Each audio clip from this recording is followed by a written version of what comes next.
was already done, right? Okay, so we'll start now today from web server. So in this particular chapter, we have already read what is web page, then what all we have covered, what is website, and now third point, which is related to internet only, which is web server. As we have already discussed this before, what is a web server? So we'll just see it in more detail now that how actually it functions. So what is a web server? It is nothing but it is a computer only, which is like programmed in a way so that it stores all your data and responses back to the HTTP request.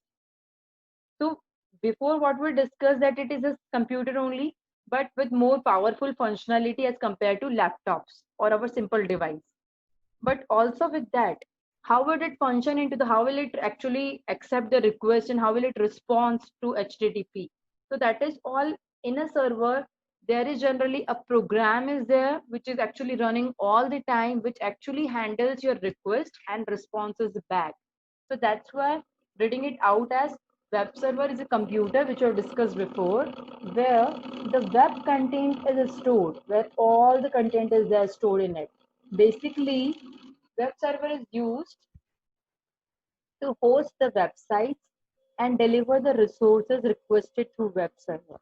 Now, why has it been said as to host the website? Because if I write www.google.com, you know that all the details are stored of google.com in your web server. So in a way, it is hosting your Google website because whenever you press on google.com and as you hit enter button, the request goes to the server. Why? Because that is a Google server which is having everything of Google. Its website, its structure, its detail, its database, everything in that web server is there.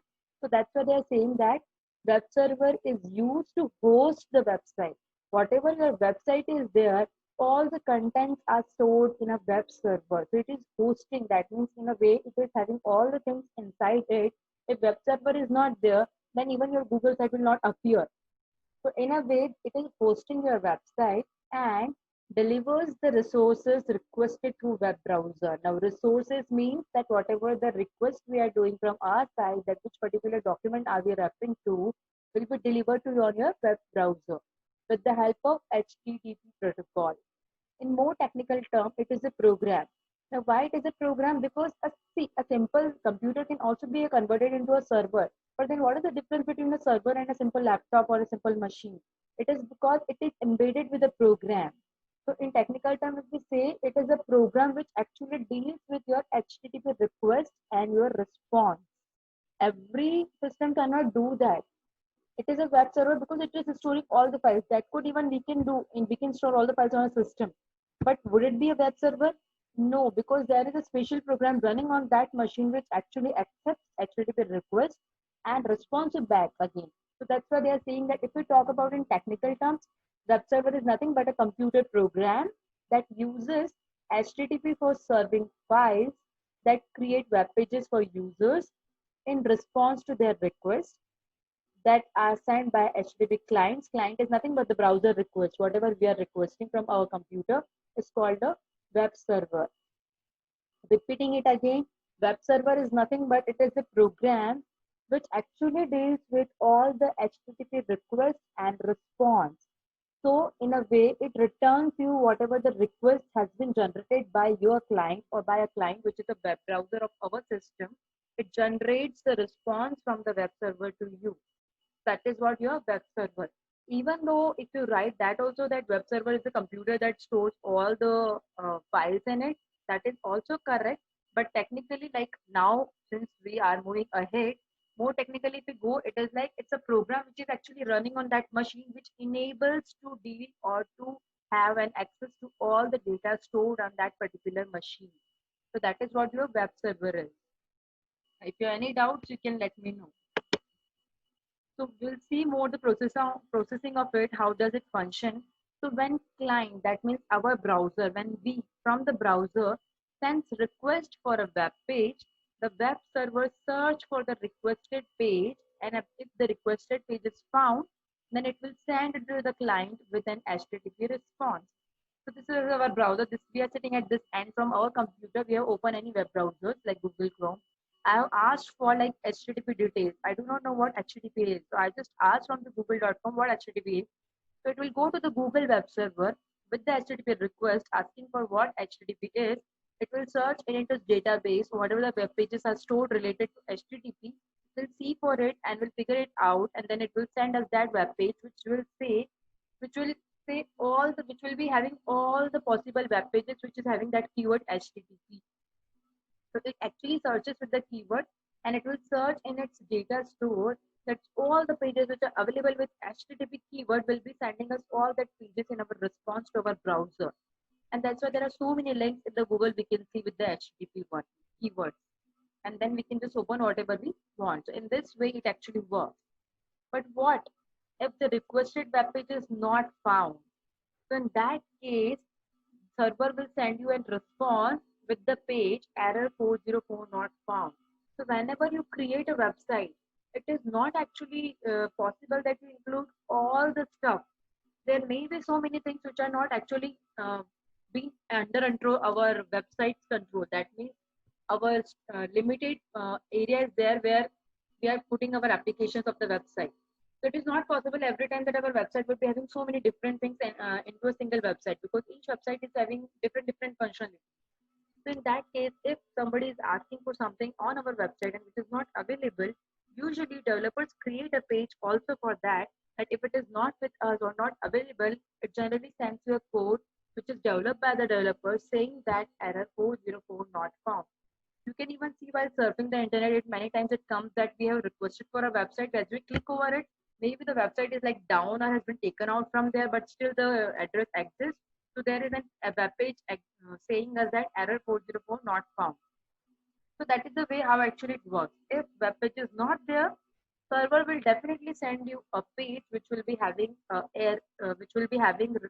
content written on it as error 404 not found.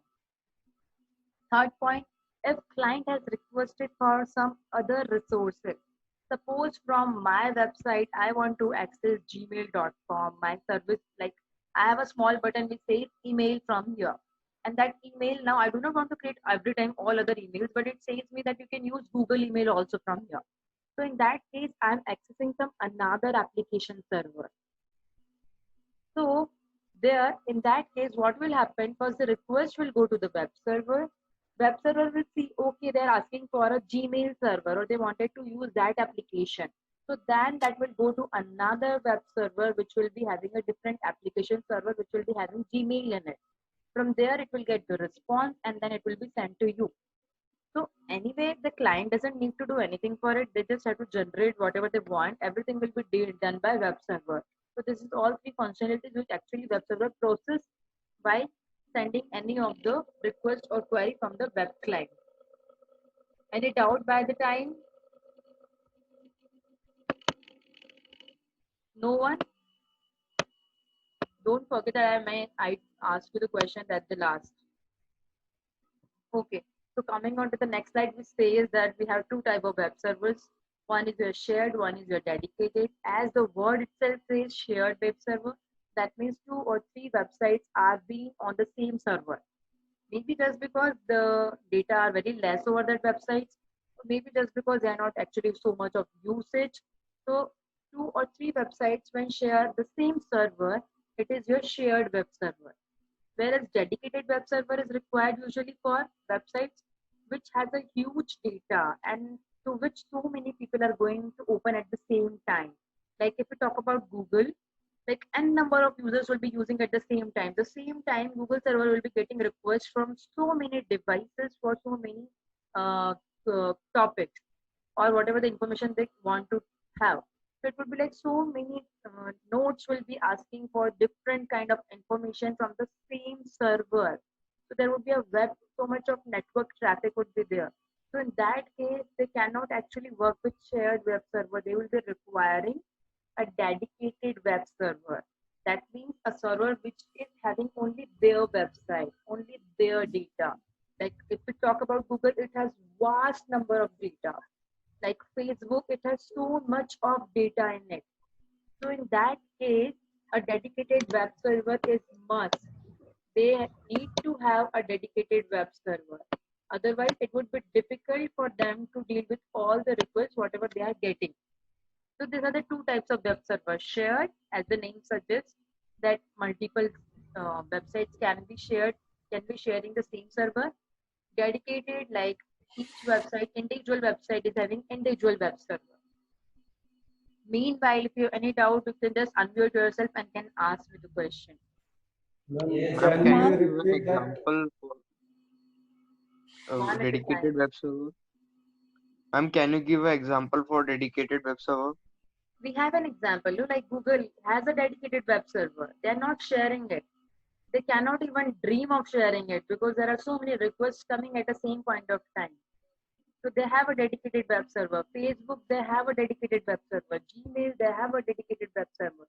So wherever the data are too much and the requests are too much, they have a dedicated web server. Zoom, they have now dedicated web server. Ma'am, can you explain shared web server once again? Yeah, can you repeat it, Pradeep?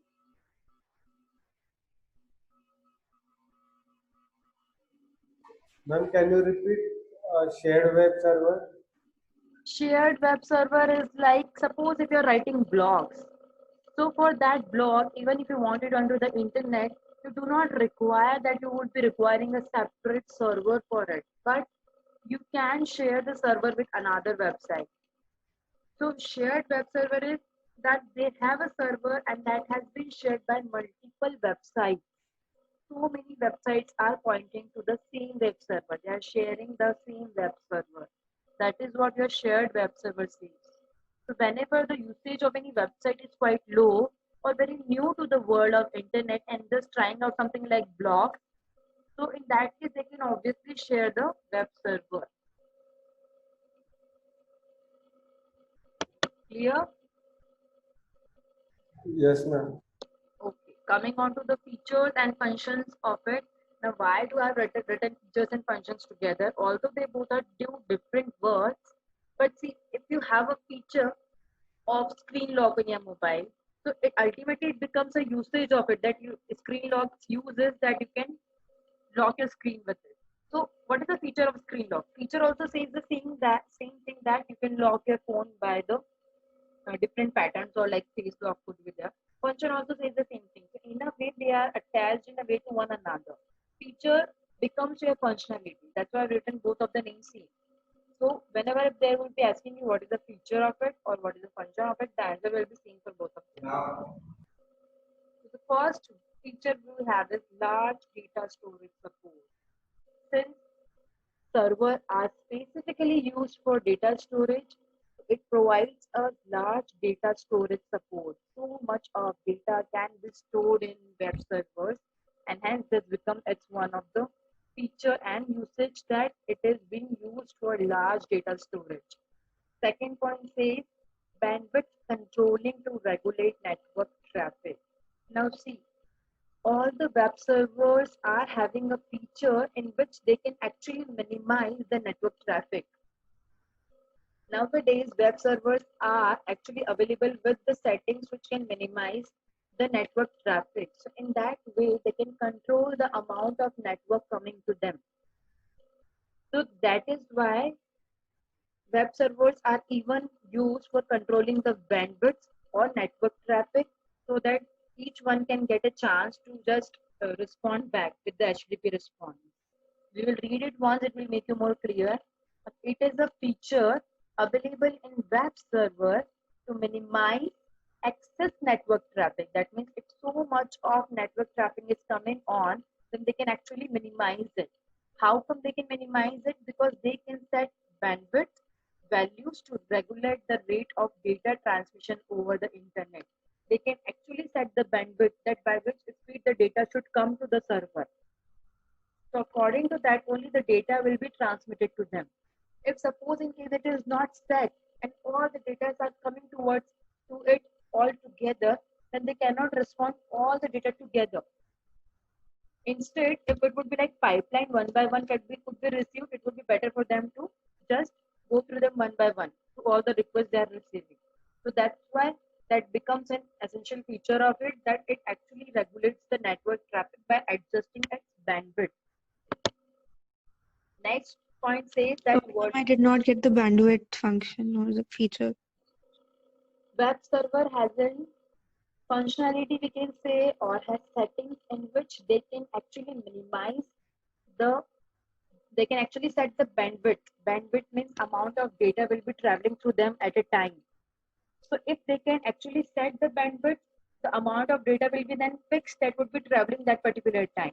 It is not like open wide bandwidth in सभी लोग एक साथ transfer कर दो, but they have set it according that only that much data rate of data or rate of data can be transferred through it that particular time, so that they can actually receive all the requests one by one. It's like you will run all together to a destination, or you go to the destination line by line or step by step in a queue so that everyone could be received.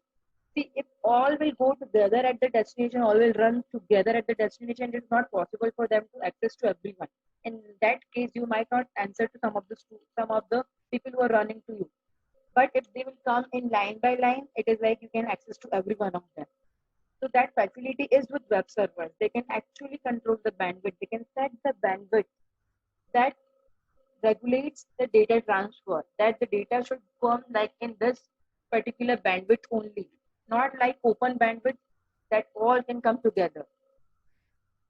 This is something which you have to imagine. It's not like physically you can see it. Like data travels from one place to another. You just imagine it that yeah, data is traveling is a header picking on, but you cannot actually see it. In the same way, bandwidth you cannot see, but bandwidth they have actually designed it in a way that they can just regulate amount of data coming to them. Like I can regulate that the students are coming, they should come in a proper queue to me. I cannot attend all of them together, they will come to me. So server has that feature that they can regulate the network traffic by setting some bandwidth.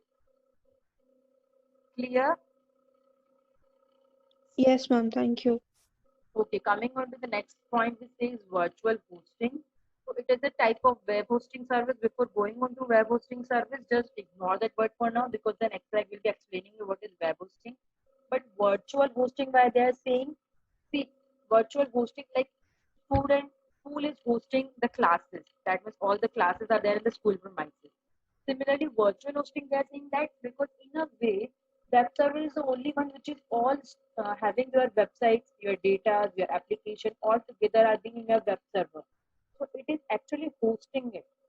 But we cannot actually say a web hosting, we are saying it virtual hosting because web hosting is actually responsible for hosting all your data. But in a way, we know that web server is the only one which is actually storing your all the data. We'll get to know better when we'll be talking about web hosting. So for now, you can just put it on hold. The next point says server-side web scripting, which says that web server also enables us with a functionality that you can code from the server side.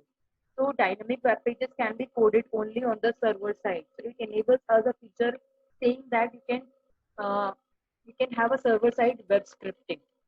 That means you can code from the server side. So we have actually servlets like JSP is there in Java. We have servlets which are used for server side coding. So server side coding can be done to create your dynamic web pages. Now dynamic web pages should always be done from server side coding only because server has to decide that whatever the request has been come on that basis the output of the website should look like. So that is all dependence on the server side. So server side web server gives you an opportunity to actually create web pages, dynamic web pages by using server side scripting. So that is a feature of it. Next we have is stores and secures website data. That is quite like friendly with you already will be understand by reading just the name that it stores lots amount of data. It secures your data.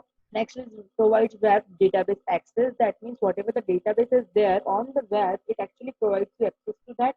Why I'm saying so? Because if suppose if I take an example of Facebook, if I log in with my username, then I get all the data which has been put on the web by my name. Like if I uploaded image or video, that will all get loaded to my profile once I log in into that. If you log in from your username, your all photos, videos, communities which are following, your all details will get loaded on that. So all details are in any way stored in a database only related to your name. So in that way, it provides web server provides an access to the database Class serves the end user request. That means whatever we are requesting, it gives us a response. That is also basic functionality of the web server. So these are few of the works which actually web server provides us. Repeating it again, that large data storage, it has a feature to control the bandwidth, to control the data traffic which is coming to it, and in a way it is like answerable to all of the data packets which is coming to it, request. Third, it is used for virtual hosting. Why virtual? Because in a way it is only storing your all the applications, all the websites, all the data which are there on the web. Server-side scripting, with this feature, it enables us to create a dynamic web pages, because anyway, server is only responsible for sending us all the changes of the dynamic web pages. Means website is the constant, but the contents are changing according to our requirements. So that is all done by the server side. And server can only do it because of the scripting possible on the server side. Stores and secures website data. It provides you to database access, and it serves the end user request. Any doubts in features? Any more doubts? You can any more features or functions you can add if you feel like. But these are the basic functions which actually it goes through. I'll be sharing the PPTs with you so that you can just read them one more time and can go through them one more time, so it will make you more clear. Even though you have any doubts, you can ask me in the next class, or even if you want to ask me now, you can go ahead. Voice is breaking for everyone. Yes, ma'am. Is it the same for everyone else also? Yes, ma'am. Yes, no? No, ma'am. No, ma'am. There might be actually it's problem at your side only. Shahruk's voice is breaking, Gaurav's voice is breaking, Pradeep also voice is breaking. Okay, just give me a minute then.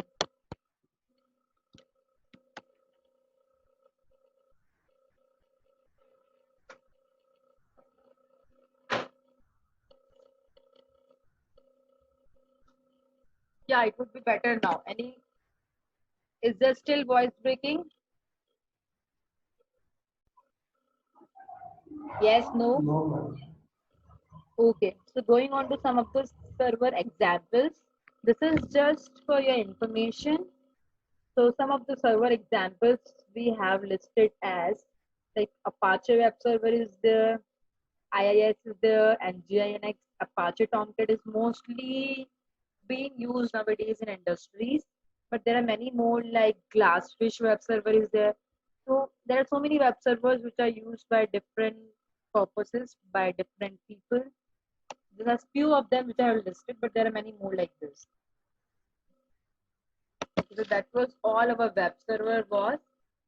Now coming on to the web hosting, which actually is very confusing with web server, but there's very thin line which actually differentiate them. So just read what actually is written over there. That would be a better way to understand, make you understand. So we'll just go through the lines that web hosting is a service that allows organizations and individuals to post a website or web page onto the internet. Now see, you have created the website and you have the web server to whom it will be like responding back. The one will be responding back for your website, but they will only respond back until and unless they are not on the internet. You have created both of them. You have the web server, you have your website, but until and unless it is launched on internet, how will the people actually access it?